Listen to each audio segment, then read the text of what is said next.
ప్రియుడితో కలిసి భర్తను హతమార్చిన అమానుష ఘటన తమిళనాడు రాష్ట్రంలోని ధర్మపూర్ జిల్లా అరూర్ సమీపంలోని కీరైపట్టి గ్రామంలో వెలుగులోకొచ్చింది. అయితే స్థానికంగా నివసిస్తున్న రసూల్ అనే డ్రైవర్ భార్య అమ్మూబీ తన ప్రియుడు లోకేశ్వరన్తో కలిసి ఈ ప్లాన్ రూపొందించి అమలు చేసినట్లుగా పోలీసుల దర్యాప్తులో నిర్ధారణ అయింది. కాగా రసూల్ అమ్మూబీ దంపతులకు ఒక కొడుకు కూతురు కూడా ఉన్నారు. ఇక రసూల్ తరచూ ఆమెతో గొడవ పడుతుండటంతో అమ్మూబీకి అదే గ్రామానికి చెందిన సెలూన్ షాప్ నడిపిస్తున్నటువంటి లోకేశ్వరన్తో పరిచయం పెరిగి అది కాస్త ప్రేమగా మారింది. ఇద్దరూ తరచూ కలుస్తున్నట్లుగా భర్త రసూల్ గుర్తించి వారిని రెడ్ హ్యాండెడ్గా పట్టుకున్నాడు.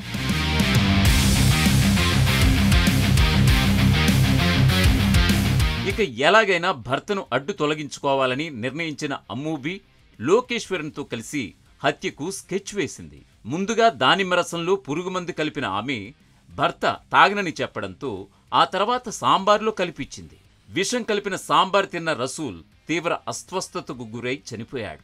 రసూల్ మృతిపై అనుమానాలు వ్యక్తం చేసినటువంటి కుటుంబ సభ్యులు పోలీసులకు కంప్లైంట్ చేశారు. కాగా దర్యాప్తులో వాట్సాప్ వాయిస్ మెసేజ్లు లభించాయి.